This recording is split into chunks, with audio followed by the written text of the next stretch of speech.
Казвам се Николай Върбанов-Георгиев, представител съм на фирма Универсал, град Долна Оряховица. Обработваме 41 000 декара земя. Основно културите, които сеем, са рапица, пшеница, ечемик, слънчоглед и царевица.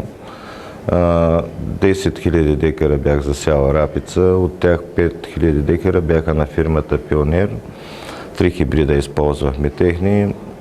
Средният добив беше около 398 кг. Всички площи, които сеем и с слънчоглед, и с рапица, и с царевица, около 50% от площите са на семена на фирма Пионер. При слънчогледите ползвам експрес толерантните 71 и 83 миналата година.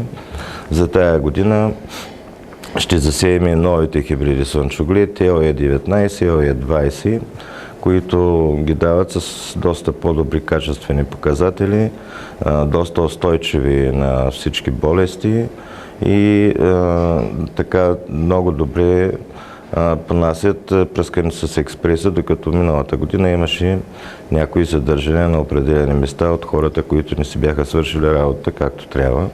Царевици сея около 5000 декара. 3000 декара беше царевица също на фирма Пионер, а останалите бяха разлика на други фирми. Доволен съм от всички хибриди, които ползвам на фирма Пионер.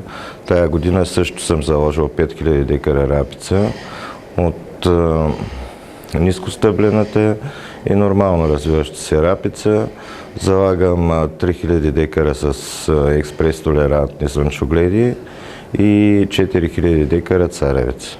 Любимец C01 от царевицата вече ползвам няколко години и така се е наложил като много добър хибрид.